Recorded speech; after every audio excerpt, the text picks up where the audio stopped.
आज देश की राजधानी दिल्ली में दूसरी जो सबसे बड़ी घटना हुई, पहली घटना सदन में लोगों ने देखा, सदन की कार्रवाई।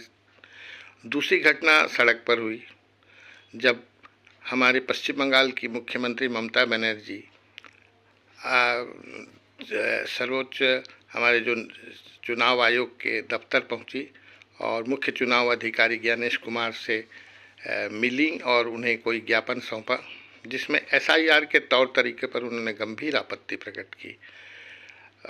अंदर क्या बात हुई है तो बाद में प्रकाशित हो या सुना जाएगा, पर उन्होंने आकर जो प्रेस कॉन्फ्रेंस की पत्रकारों के समक्ष जो बताया दिल्ली में, उससे साफ जाहिर हुआ कि उन्हें चुनाव आयोग के पश्चिम बंगाल में जो एसआईआर का काम चल रहा है उसमें बिल्कुल चुनाव आयोग की भूमिका उन्हें संदिग्ध लग रही है और उनका आरोप है कि चुनाव आयोग भारतीय जनता पार्टी की एक एजेंसी के तौर पर काम कर रही है।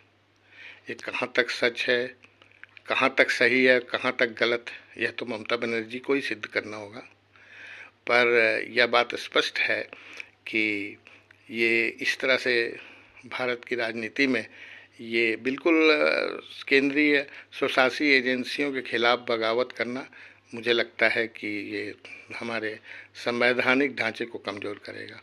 अगर ऐसी कोई बात है तो वे सारे तथ्य लेकर वे अदालत के शरण में भी जा सकती, कोई भी जा सकता है। लेकिन सबसे दुख की बात है कि विपक्ष की भूमिका में कभी कभी वे अदालत को भी सत्ताधारी दल का बता देती हैं।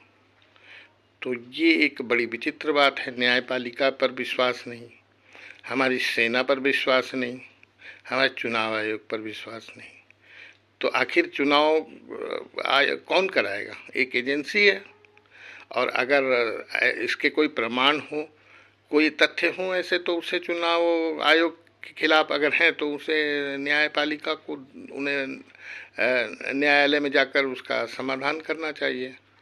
मैं समझता हूं कि इस भूमिका से ममता बनर्जी और भारतीय जनता पार्टी के बीच तल्खियाँ और बढ़ेंगी, और आने वाले जो विधानसभा के चुनाव बंगाल में होने जा रहे हैं उसमें इस तनाव का प्रतिकूल प्रभाव पड़ेगा और राज्य की राजनीति में काफ़ी कुछ उछल कूद और उग्रता, उष्णता, और इसका प्रतिफल बंगाल में तो हिंसा ही है। हिंसात्मक घटनाएं बढ़ सकती हैं।